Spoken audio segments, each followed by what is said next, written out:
আসসালামু আলাইকুম রহমতুল্লাহি বরকাতুহ। ইফতারের পর মাগরিব নামাজের পরে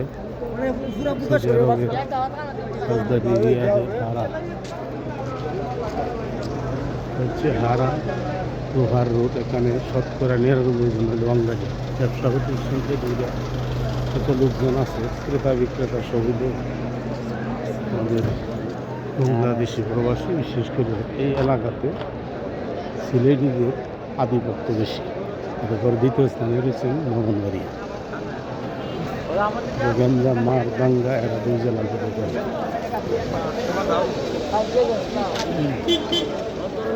অবস্থা দেখেন, কি অবস্থা আছে মানুষ। ব্যবসা বাণিজ্য সব কন্ট্রোলে। দেখেন একটা অন্য দেশের কোনো লোক আছে না, সব বাঙালি। দেখেন হাজার হাজার লোক বাঙালি।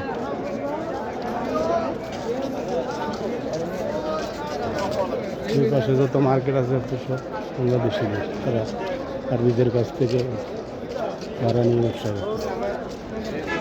অবস্থা ইফতারের পরে ইফতারের পরে দেখেন কি অবস্থা।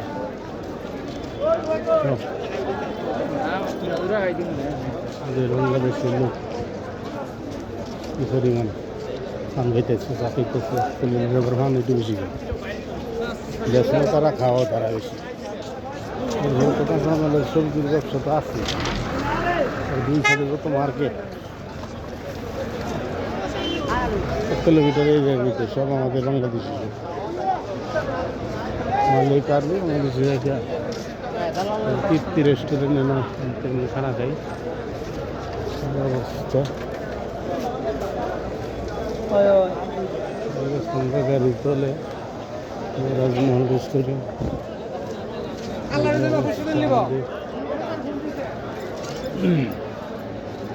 দেখেন কি দৃশ্য। সব লোক, শতকরা 99 জন বাংলাদেশি। কত হকার দোকান আছে সব।